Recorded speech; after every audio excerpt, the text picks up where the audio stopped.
नमस्कार साथियों, एक बार फिर से स्वागत है आप सभी का मेरे इस यूट्यूब चैनल में। आज की इस वीडियो में हम पहले की तरह अनियमित कर्मचारियों से जुड़ी हुई महत्वपूर्ण अपडेट आप तक लेके आए हैं। आप सभी से निवेदन है वीडियो में अंत तक बने रहे ताकि खबर के सभी पहलुओं को आप सही से समझ पाएँ। चलिए खबर की ओर आगे बढ़ते हैं। तो पहली खबर स्कूल सफाई कर्मचारियों के लिए निकल के आ रही है।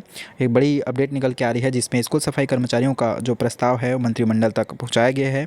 जो स्कूल सफाई कर्मचारियों का जो पहली मांग है अंशकालीन से पूर्णकालीन, उस पर जो है मंत्रिमंडल के द्वारा विचार चल रहा है और मंत्रिमंडल द्वारा इस बात की जो है निंदा की गई है कि कुछ स्कूल सफाई कर्मचारी हैं जो अर्धकालीन लेने की मांग करते हैं और कुछ ऐसे स्कूल सफाई पदाधिकारी हैं जो पूर्णकालीन। तो अर्धकालीन और पूर्णकालीन का जो चर्चा है वो मंत्रिमंडल तक पहुंचाया गया है, ज्ञापन दिया गया है जिसमें दोनों बात को रखी गई है कि कुछ अर्धकालीन का सपोर्ट कर रहे हैं और कुछ पूर्णकालीन का सपोर्ट कर रहे हैं। तो ऐसे में जो स्कूल सफाई कर्मचारी कल्याण संघ है वो दो गुटों में बढ़ जाता है, अर्धकालीन और पूर्णकालीन।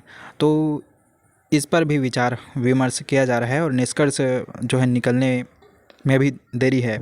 और साथ ही आपको बताना चाहेंगे जो दैनिक वेतनभोगी कर्मचारी हैं उनके नियमितीकरण के लिए भी मंत्रिमंडल के तरफ से जो है विचार विमर्श किया गया है। और बिलासपुर क्षेत्र के जितने भी स्कूल सफाई कर्मचारी हैं वो लोग भी अर्धकालीन और पूर्णकालीन के सपोर्ट करते आ रहे हैं। इस बात की भी चर्चा वहाँ हुई है। आप तस्वीर में देख सकते हैं कि मंत्री लेवल जो मंत्रिमंडल हैं उनसे लगातार चर्चा की तस्वीरें वायरल हो रही है और स्क्रीन पर आप देख भी पा रहे हैं। इसके अलावा एक ज्ञापन भी दिया गया है स्कूल सफाई कर्मचारी द्वारा। तो ज्ञापन के विषय में अभी हम बताने जा रहे हैं कि ये जो फरवरी में ज्ञापन दिया गया है अर्धकालीन और पूर्णकालीन लेते हुए 8 घंटे की ड्यूटी करने के लिए एक निवेदन दिया गया है।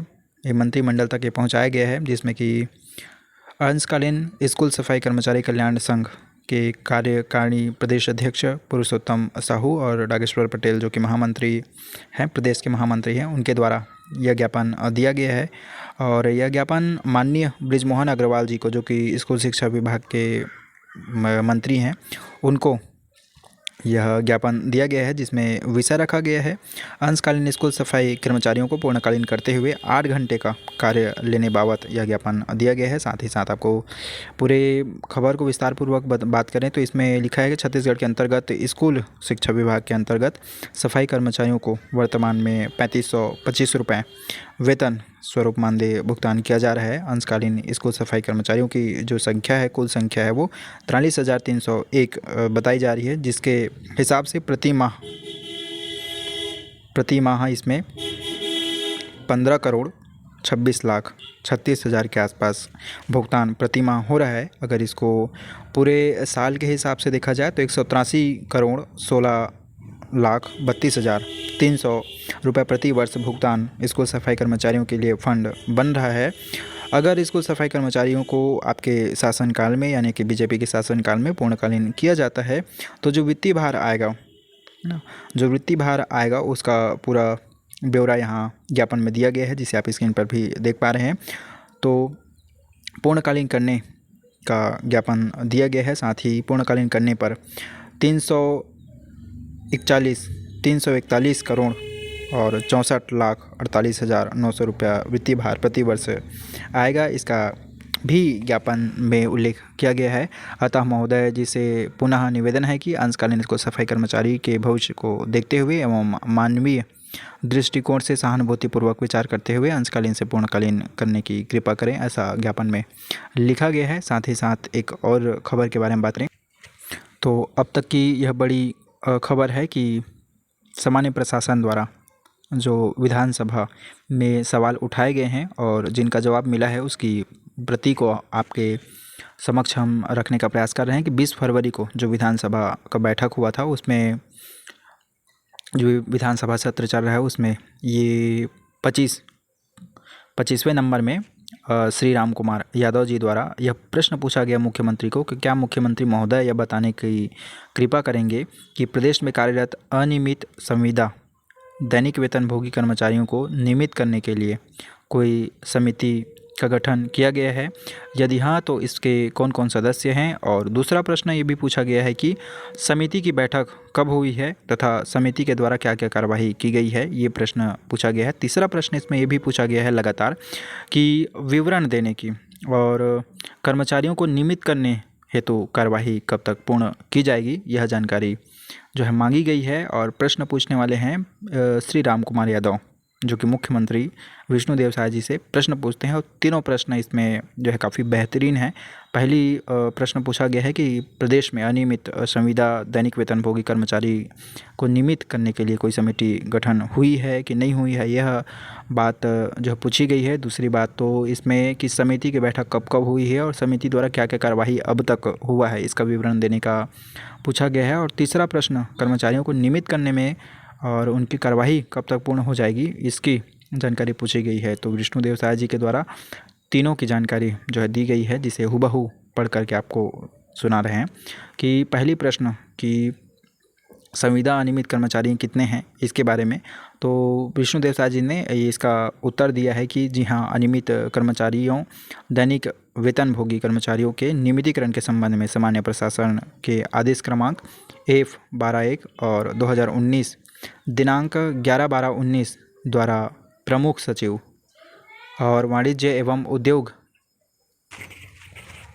तो समिति गठन के लिए जानकारी दी गई है कि 11 तारीख दिसंबर में 2019 में समिति का गठन किया गया है, उसकी जानकारी यहाँ दी गई है। और जिसमें प्रमुख सचिव वाणिज्य एवं उद्योग तथा सार्वजनिक उपक्रम विभाग के अध्यक्षता में निम्नानुसार जो है समिति गठन हुई है, इसकी जानकारी दी गई है। जिसमें पहले नंबर पे प्रमुख सचिव है, विधि और विधायक कार्य विभाग के जो सदस्य होते हैं वो उसमें मुख्य रूप से रहेंगे। दूसरा इसमें बताया गया है कि सामान्य प्रशासन के जो सदस्य सचिव हैं उनको रखा गया है। तीसरा मेंबर इसमें है वित्त विभाग के जो सदस्य हैं उनको रखा गया है। और चौथा इसमें सदस्य दिया गया है पंचायत एवं ग्रामीण विकास के जो सदस्य होते हैं उनको रखा गया है। और पाँचवा आदिम जाति एवं अनुसूचित जाति विभाग के जो सदस्य हैं ये शामिल हैं समिति में। तो ये 5 जानकारी दी गई है मुख्यमंत्री जी के द्वारा। दूसरी इसमें प्रश्न पूछा गया है कि समिति में कब कब बैठक हुई है और समिति के द्वारा क्या क्या निर्णय लिया गया है। तो यह दूसरी खबर के बारे में उत्तर दिया गया है मुख्यमंत्री के द्वारा कि समिति की प्रथम बैठक 2020 में 2020 में हुआ था, जो कि 9 जनवरी 2020 में प्रथम बैठक हुआ था, जिसमें समिति के अनुशंसा अनुसार समस्त विभाग में अनियमित दैनिक वेतनभोगी और संविदा पर कार्यरत कर्मचारियों की संख्यात्मक जानकारी जो है प्राप्त की गई थी। समिति द्वारा द्वितीय बैठक यानी दूसरा बैठक 16/8/2022 यानी 2 साल बाद 2022 में बैठक रखी गई थी, जिसके अनुशंसा के आधार पर 5 बिंदुओं में जानकारी शासन द्वारा विभाग को दी गई है। और विभाग में जो शासन द्वारा प्राप्त हुआ है उसकी पहली जानकारी ये मतलब कब तक के दो बैठक हुआ है। पहला बैठक 2020 में हुआ था, दूसरा बैठक 2022 में हुआ था अनियमित कर्मचारियों के लिए उसके संबंध में। तो जिसकी जो है 5 मुख्य बिंदु यहाँ हैं कि विभागों में पदस्थ अनियमित दैनिक वेतनभोगी एवं संविदा पर कर्मचारी जो कार्यरत हैं वो खुले विज्ञापन और भर्ती प्रक्रिया के माध्यम से नियुक्त हुए हैं, यानी कि खुले विज्ञापन या फिर किसी भर्ती प्रक्रिया में नियुक्त हुए हैं। दूसरा, क्या कार्यरत कर्मचारी उक्त पद की निर्धारित शैक्षणिक एवं तकनीकी योग्यता रखते हैं। तो दूसरा बैठक में दूसरा ये चर्चा ये भी किया गया है कि क्या कर्मचारी उस पद के लिए निर्धारित शैक्षणिक योग्यता यानी उतना जैसे पद है तो पद के हिसाब से इनकी पढ़ाई लिखाई हुई है या तकनीकी योग्यता इनमें है कि नहीं है, इस बात की भी परख की गई है बैठक में। तीसरा पॉइंट ये कि कार्यरत कर्मचारी जिस पद पर कार्य कर रहे हैं क्या वह पद संबंधित विभाग के पद संरचना एवं भर्ती नियम में स्वीकृत है। तो तीसरा पॉइंट यह दिया गया है कि क्या जो कर्मचारी कार्यरत है वो किसी भर्ती प्रक्रिया भर्ती नियम के साथ स्वीकृत किए गए हैं या उसमें कोई नियम बनाया गया था या नहीं नियम बना है, इसकी भी जांच की जाएगी, ऐसा बताया गया है बैठक के अनुसार।